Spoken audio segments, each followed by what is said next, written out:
करीबन मैं 75 के साल में इंदिरा जी ने इमरजेंसी डाल दी, तो मेरे पिताजी तो जेल में चले गए। फिर संघ परिवार के जो अंडरग्राउंड जो नेता थे, माने पदाधिकारी, वो लोग घर पे अलग अलग वेशभूषा करके घर पे आते थे।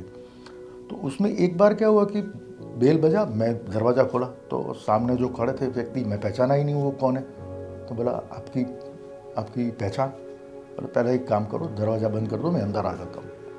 फिर सर पर से हैट निकाला तो बोला धर्मेंद्र भाई, तो आप यहाँ कैसे?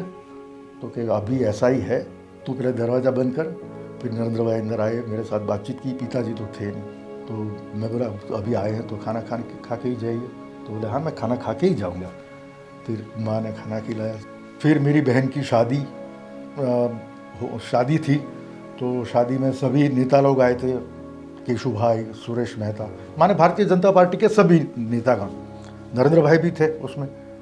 तो नरेंद्र भाई तो करीबन जैसे ही आए तो मेरे हाथ पकड़ के ही चलते रहे पूरे ये जो खाना जहाँ चलता था वहाँ। तो केशु भाई और सबने खाना लिया, तो मैं बोला नरेंद्र भाई अभी आप भी ले लो खाना, पर आपको देर हो जाएगी। फिर कोई बात नहीं, मैं तेरे साथ ही खाना खाऊंगा। चलो ठीक है। फिर आखिर में नरेंद्र भाई ने मेरे साथ खाना खाया, तब तो वो सब चले गए थे। मैं बोला नरेंद्र भाई अब आप कैसे जाएंगे, आपको तो जाना है हेडगेवार भवन। तो ऐसा कर, मुझे स्कूटर पर चल, लेके चल और बस स्टैंड पर मुझे छोड़ देना। मैं बोला ठीक है। तो मैं छोड़ के आया, फिर वो बस से चले गए। फिर आगे चलता गया, फिर मैं हेडगेवार भवन गया 2-3 बार, कुछ संदेशा लेके पिताजी का। तब उन्होंने मुझे ये बताया कि हमारी जो संघ परिवार की है वो पुस्तिकाएँ बाहर निकलती है, छोटी छोटी होती है 40-45 पन्नों की, वो तू पढ़।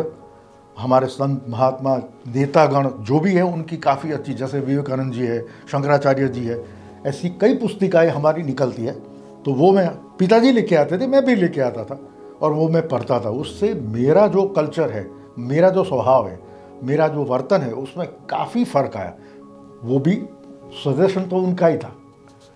फिर नरेंद्र भाई आते थे घर पे खाना खाने के लिए, परोसता तो मैं ही था उनको। लेकिन एक बात मुझे उस वक्त भी जहन में थी कि ये व्यक्ति में और दूसरे व्यक्ति से कुछ तो ऐसा है कि जो हमें उनको मिलने के लिए अट्रैक्ट करता है। एक तो आवाज़। फिर एक कार्यक्रम था, जब तो वो सीएम हो गए थे, तो यहाँ संस्कार धाम में कुछ कार्यक्रम था, ये वकील साहब के कुछ वकील साहब के लेके ही कुछ समारोह था और नरेंद्र भाई वहाँ आए थे। फिर कार्यक्रम पूरा हो गया, मेरे पिताजी भी आए थे, वो थोड़े साइड में खड़े थे। फिर दोनों तरफ लोग खड़े थे और बीच में नरेंद्र भाई निकल रहे थे, तो मैं भी साइड में खड़ा था।